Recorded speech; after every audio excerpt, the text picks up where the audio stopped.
त्यांच्या खाण्यातून पोटामध्ये एखादी विषारी जडीबुटी गेली।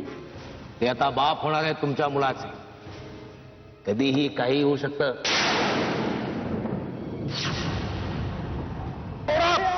सोडा मला। अरे आग लागली मंजिरी इकडे।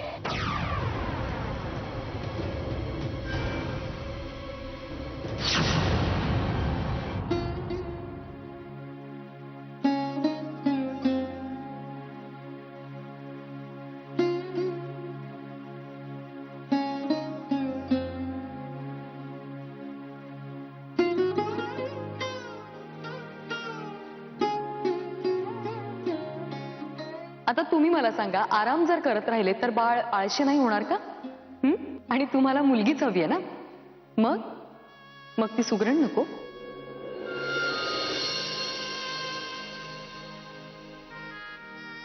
अहो ते ते पूर्ण व्हायचंय अजून।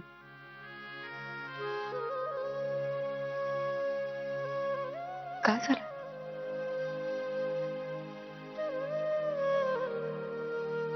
नुसतं विचाराने घाबरायला होतं मंजिरी। त्या दिवशी ते विषारी दूध खरंच तू प्यायली असतीस तर?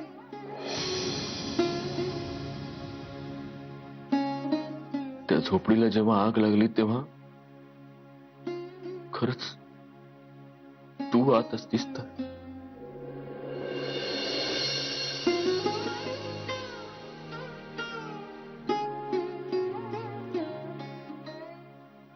अहो असं काही झालं नाहीये ना? मग उगाच का विचार करताय असला? माणूस ठरवून विचार करत नाही ना मंजिरी।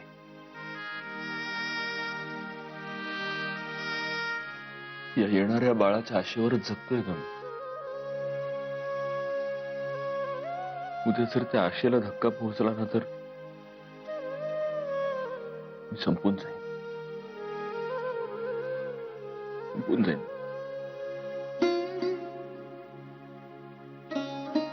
आजपर्यंत आयुष्यात कुठलंही संकट आलं, अगदी कुठलंही, तरी त्यातून मी पुन्हा उठून उभा राहिलोय। पण जर उद्या त्याच्या नुसत्या विचारानंच अर्धमेलं व्हायला होतं मला।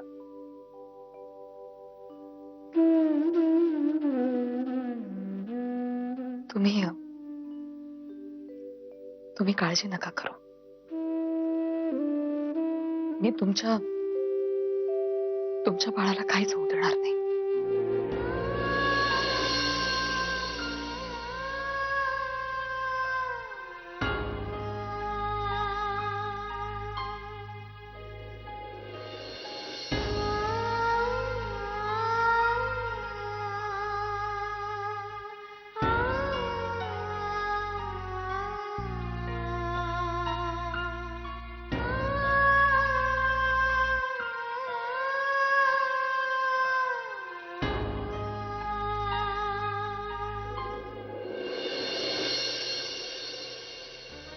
पण मी आता तयार नाहीये बाबा। मला स्वतःचीच लाज वाटते।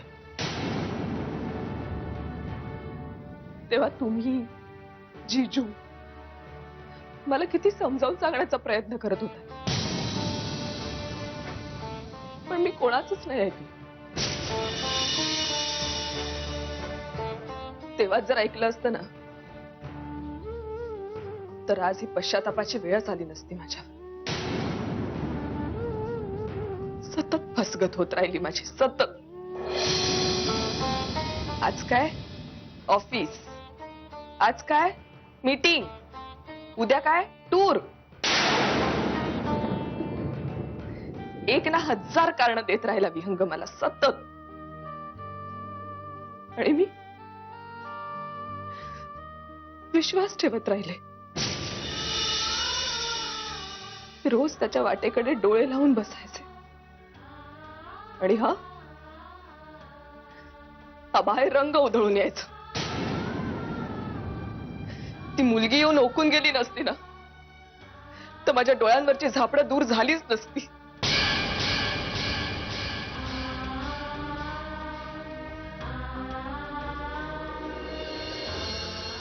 हे बघ बेटा, असं रडून काही होणार नाहीये. मी तुझं सगळं बोलणं ऐकून घेतलं ना. मग आता मला सांग की मी काय करावं अशी तुझी अपेक्षा आहे. मी बोलू का विहंगरावांशी? हं? नाही बाबा, नको. मला नाही आवडणार तुम्ही फक्त माझ्यासाठी त्याच्याशी बोलले. मी जाते हे घर सोडून. ए मधुरा, तू काय बोलतेस हे? कळतं का तू काय बोलतेस? कळतंय? मी काय करू बाबा? मला काय करायचं? मी काय करू?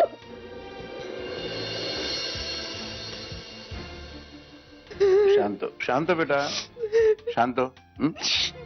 मी बघतो काय करायचं. हं? मी बघतो काय करायचं. शांत. हे बघ विहंग, हा असा मूर्खपणा करू नकोस.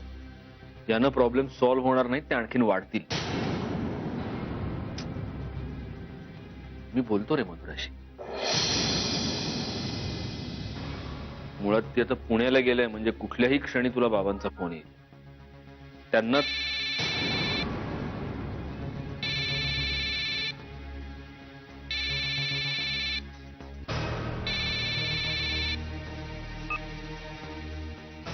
बोला बाबा. मला तुम्हाला एक सांगायचं होतं. बाबा, मला माहिती आहे की मधुरा पुण्याला आली. हा, म्हणजे तुम्हाला हे माहिती आहे ते एका अर्थी बरंच झालं म्हणा. काय सत्यजितराव, मला याच्यातून कसा मार्ग काढावा ते नाही कळत नाहीये. आज कदाचित किशोरी असती तर तिने हे प्रकरण जरा वेगळ्या पद्धतीत हाताळलं असतं. बाबा, मला असं वाटतं की या सगळ्या गोष्टी आपण समोरासमोर बसून बोलायला हव्यात. त्या अशा फोनवर बोलून नाही चालणार. हे बघा, तुम्ही काळजी करू नका. नाही, मी स्वतः उद्या पुण्याला येतो आणि मग आपण बोलू. ठीक आहे. ठीक आहे. ओके. मी बोललो असतो बाबांशी, हो तर त्यांची माफी मागितली असती मी. हे बघ, मी मधुराची पण माफी मागायला तयार आहे. व्यंग, कोर्टात सुद्धा अपराध्याला आपली बाजू मांडण्यासाठी एक वकील दिला जातो. पण मी अपराधी नाहीये. आरोपी तर आहेस. आत्ता या क्षणी तुझं कोणीही तिथे ऐकून घेणार नाही.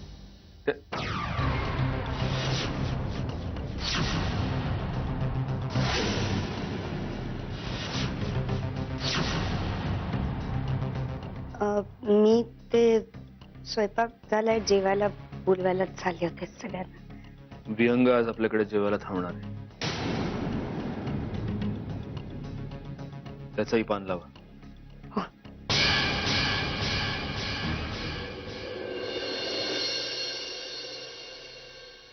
अरे बाळा, एकटाच आलास? अरे बायकोला घेऊन नाही का यायचं? तिला एकटीला कशा पायी घरला ठेवलं?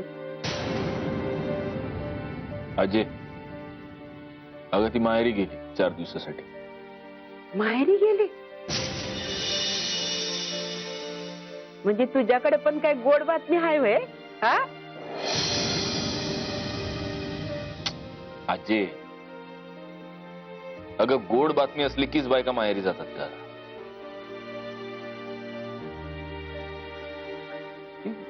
गेली 4 दिवस हवा पालट म्हणून.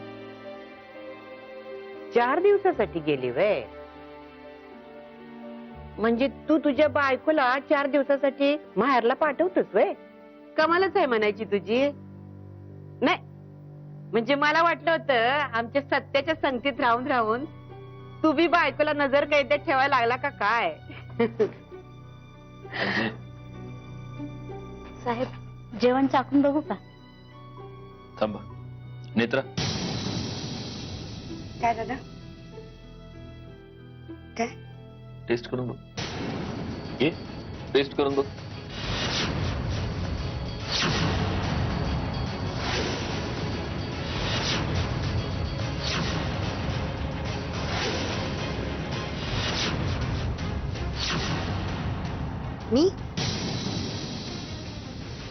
मी का म्हणजे तू का नाही? चल टेस्ट करून बघ.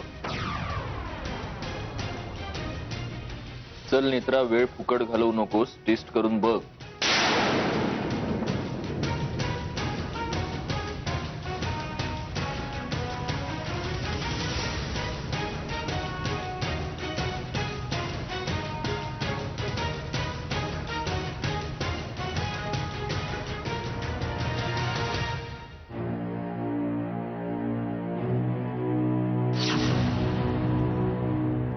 झालं समाधान? सगळे पदार्थ टेस्ट केलेत मी आणि अजूनही धडधाकट तुमच्या समोर उभी आहे. बस जेवायला.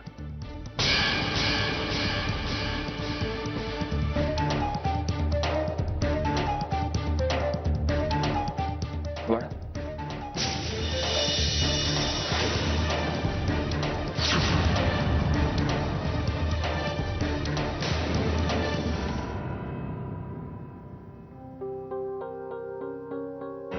मी मेली आहे का जिवंत आहे बघायला आला असाल तर जिवंत आहे अजून. अन्नात विष नव्हतं.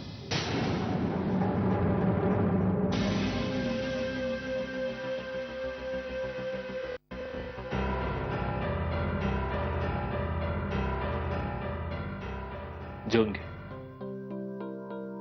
नकोय मला.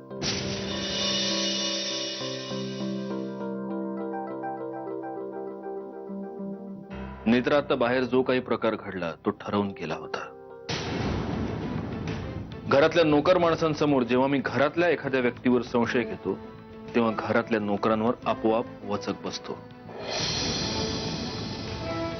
त्यांच्यापर्यंत हा मेसेज जातो की मी जर या बाबतीत माझ्या घरातल्या माणसाची गय करणार नसेन तर मग त्यांची काय गोष्ट. सगळ्यात महत्वाचं म्हणजे हे सगळं करण्याआधी मी गौरांगला विश्वासात घेतलं होतं आणि ह्या सगळ्या नाटकाचा जो काही व्हायचा आहे तो परिणाम होईलच. हे बघ, माझ्या बाळाच्या सिक्युरिटी समोर माझ्यासाठी कुणाचेच मान अपमान महत्वाचे नाहीयेत.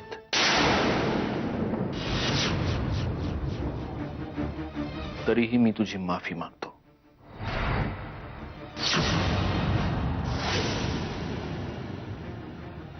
जेवून घे.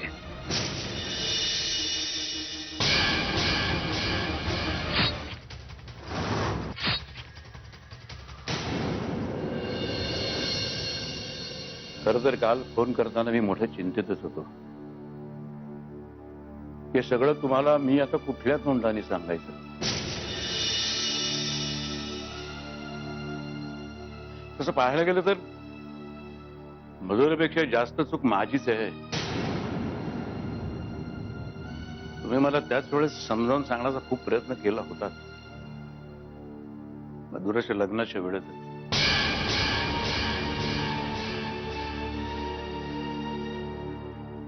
विहंगरावांबद्दल तुम्ही जे काय सांगितलं ते सगळं खरं होतं. मी काहीही करून मधुराला तेव्हा समजावून सांगितलं असतं तर कदाचित ही परिस्थिती आज नसती आली. माझी परिस्थिती नसती आली. पण आता जे काही समोर आहे ते कसं स्वीकारायचं आणि हा प्रश्न कसा सोडवावा हेच कळत नाहीये मला. काही कठोरून निर्णय घ्यावा तर मुलीच्या आयुष्याचा प्रश्न आणि मुलीचा बाप म्हणून काही निर्णय घ्यावा तरी सुद्धा तिला भोगावं लागणारं दुःखच डोळ्यासमोर येतं ना. कुठला जरी निर्णय घेतलास तरी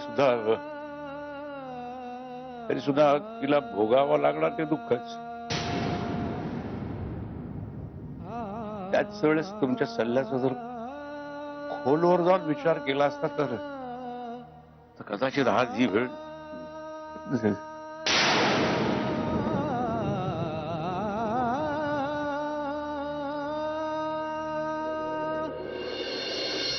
वेलकम ताई, वेलकम. देखण्या ताई, किती दिवसांनी दर्शन देताय तुम्ही. खाली बसा. हे ताई, माणसाने कायम जमिनीवर राहावं म्हणून तुम्हाला. बोला. दादा, खूप मोठा प्रॉब्लेम झालाय. मला असं वाटतंय की सत्यजित दादांना माझ्यावरती संशय आलाय. खूप भीती वाटते दादा. काहीतरी करा, मला वाचवा प्लीज. भीती? माय फिअर. अहो, काय सांगू तुम्हाला दादा. रात्र झोप लागत नाही मला.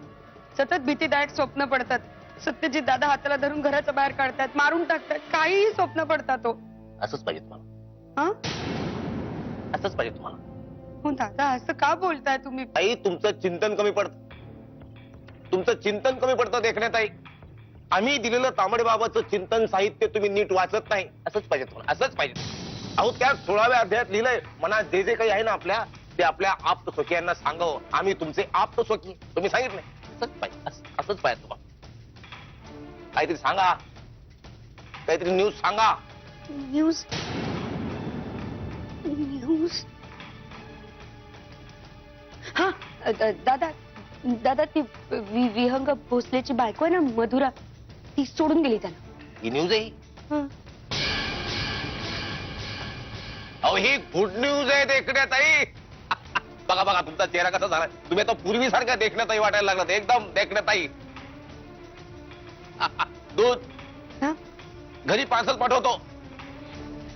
आणि एक त्या विहंग भोसलेला सांगा, हा. हा तांबडे बाबाचा होप आहे आणि ही सुरुवात. त्या नेहमी सत्याचा विजय होतो. सदा सत्य की राह चलू मैं, पाप के पग को कभी ना धरूं मैं. सदा सत्य की जय हो बाबा, सदा सत्य की जय हो बाबा, जय हो बाबा.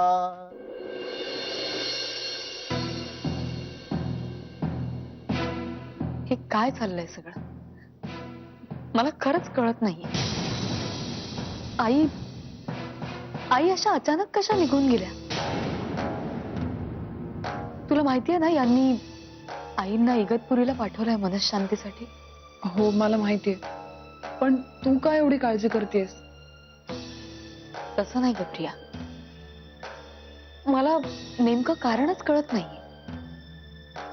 आई नेमका कुठल्या कारणामुळे एवढा डिस्टर्ब झालाय? तुला सांगितलं ना मी. ऍक्च्युली मला त्या मुलांनी नकार कळवला, ते मला वाटतं मावशीला सहन झालं नाही. नाही प्रिया, एवढंसं कारण नक्कीच नाही. काहीतरी दुसरंच कारण असेल. खरं तर आईंना त्रास नको म्हणून मी तेव्हा विचारलं नाही, पण त्या परत आल्या की मी विचारणार आहे त्यांना. असं नेमकं काय कारण आहे की त्या एवढ्या डिस्टर्ब झाल्या? मंजिरी, तू एवढं टेन्शन का घेतेस? हे बघ, आता तुला इतकं टेन्शन घेणं बरोबर नाही. सत्यजित तुला ओरडतो ना, तेच करेक्ट आहे. सगळ्यांची काळजी करत बसतेस आणि तुझ्या स्वतःच्या औषधांची वेळ झाली ते विसरलीस ना तू. अगं अगं हो, पण आता इतरांची चिंता करणं बंद कर आणि जा तुझी औषध घे बघू. आले.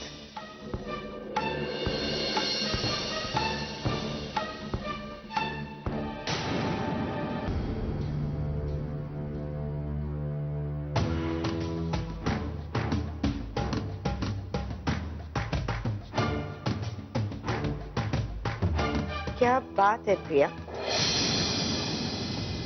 कुणाला कुठे कसं आणि कधी गुंडाळून ठेवायचं ना, ते तुला परफेक्ट कळत. एक डाऊट आहे पण मला, आईंची तब्येत नक्की कशामुळे बिघडली हे जर आपल्या मंजिरी वहिनींना कळलं तर? अज्ञानात सुख असतं असं म्हणतात नेत्रा. सुखात आहे बिचारी, राहू दे अजून काही दिवस. बाबा, त्यावेळी मी विहंगबद्दल जे काही बोललो असेल, पण आता माझं त्याच्याबद्दलचं मत पूर्णपणे वेगळं आहे. हो, कारण त्यावेळची परिस्थिती वेगळी होती आणि आजची परिस्थिती वेगळी आहे. त्यावेळी मी चुकीचा होतो बाबा. इतक्या महिन्यांमध्ये मी विहंग आणि मधुराचा संसार जवळून पाहिलाय आणि त्यावरून मी एवढंच सांगू शकतो की विहंगचं फक्त आणि फक्त मधुरावर प्रेम आहे, मनापासून, जीवापाड. हे असं असूनही त्या दोघांवर आज ही परिस्थिती यावी खूप त्रासदायक गोष्ट आहे. त्यावेळी मी जे काही बोललो असेल, पण आज माझी फक्त एवढीच इच्छा आहे की त्या दोघांचा संसार सुखाचा व्हावा. हे एवढं सगळं होऊ नये तुम्ही असं म्हणताय? एवढं सगळं म्हणजे काय झालंय बाबा? हं? काय झालंय? कुठून तरी एक बाई उपटते, ती जाणून बुजून लँडलाईनवर मधुराला फोन करते, मधुराला असं सांगते की तिचे आणि विहंगाचे संबंध आहेत. कोण बाई? कुठली बाई? तिच्या सांगण्यावरून काहीच सिद्ध होत नाही ना बाबा. अहो, विहंग त्या बाईला ओळखत सुद्धा नाही. तिच्याशी कुठल्याही प्रकारचे संबंध असणं ही तर खूप लांबची गोष्ट राहील.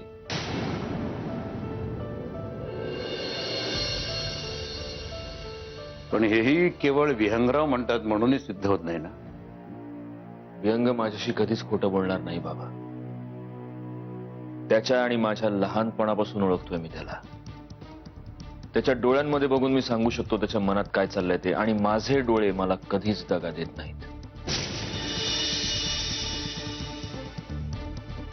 बाबा, माझी विनंती समजा. या क्षणाला आपण फक्त त्यांचा संसार वाचवण्याचे प्रयत्न केले पाहिजे.